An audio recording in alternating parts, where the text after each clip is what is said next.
সম্মানিত হাজিরিন, জমাদিউস সানিরা 27 তারিখ। যদি এই মাসটা 29-এ যায় তাহলে আগামী সোমবার হবে পহেলা রজব, আর যদি 30-এ যায় তাহলে একদিন পিছাবে।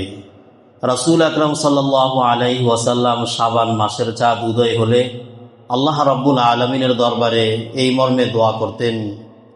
রজব মাসের চাঁদ উদয় হলে এই মর্মে দোয়া করতেন, আল্লাহুম্মা বারিক লানা ফি রজব ওয়া শাবান ওয়া বাল্লিগনা রমাদান। রব্বুল আলামিন রজব এবং শাবান মাসের পরিপূর্ণ রহমত এবং বরকত তুমি নসিব করে দাও এবং আমাদের সকলকেই তুমি পবিত্র মাহে রমজান পর্যন্ত পৌঁছে দাও। এই হাদিসে বোঝানো হয়েছে এই কথা যে পবিত্র মাহে রমজান আসার 2 মাস আগ থেকেই মানসিকভাবে রাসূল সাল্লাল্লাহু আলাইহি ওয়াসাল্লাম পবিত্র মাহে রমজানের জন্য প্রস্তুতি নিতেন।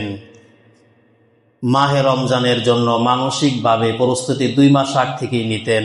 রজব মাসের চাঁদ উদয় হলে রাসূল সাল্লাল্লাহু আলাইহি ওয়াসাল্লামের অন্তরে মাহে রমজানের চিন্তা জাগ্রত হয়ে যেত।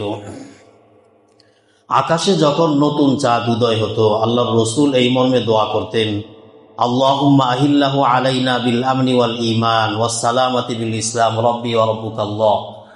রব্বুল আলামিন এই চাঁদকে আমাদের জন্য শান্তি, নিরাপত্তা, ঈমান এবং ইসলামের কারণ বানাও। হে চাঁদ, তোমার এবং আমার প্রতিপালক এক আল্লাহ। মাঝে মধ্যে আকাশের দিকে তাকিয়ে দোয়া করা এটা আল্লাহ তাআলার নিকটে খুবই পছন্দনীয়। জনৈক বৃদ্ধ সাহাবী, কিতাবে পড়েছি, জনৈক বৃদ্ধ সাহাবী আপন ঘরের ছাদের উপরে রাতের বেলায় খোলা আকাশের নিচে শোয়া ছিলেন। আকাশ ছিল নক্ষত্ররাজি দ্বারা পরিপূর্ণ। ওই সাহাবী আকাশের দিকে তাকিয়ে এই কথা বলতেছেন, ইয়া আইয়ুহাস সামাউ ওয়ান নুজুম ইন্না লাকা রাব্বান ওয়া খালিকা আল্লাহুম্মা গফিরলি। হে আকাশমণ্ডলী, হে নক্ষত্ররাজি, নিশ্চয়ই তোমাদের একজন স্রষ্টা, তোমাদের একজন প্রতিপালক রয়েছে। রব্বুল আলামিন, তুমি আমাকে মাফ করে দাও। সকালবেলায় ওই সাহাবী যখন রাসূল সাল্লাল্লাহু আলাইহি ওয়াসাল্লামের দরবারে উপস্থিত হলেন, আল্লাহর রাসূল বললেন যে তুমি গত রাত্রে এমন কি আমল করেছো, আল্লাহ রাব্বুল আলামিন তোমার আমলে সন্তুষ্ট হয়ে তোমাকে ক্ষমা করে দিয়েছেন। ওই সাহাবী বললেন যে ইয়া রাসূলুল্লাহ, আমি তো খোলা আকাশের নিচে আপন ঘরের ছাদের উপরে শোয়া ছিলাম। আকাশ ছিল নক্ষত্ররাজি দ্বারা পরিপূর্ণ।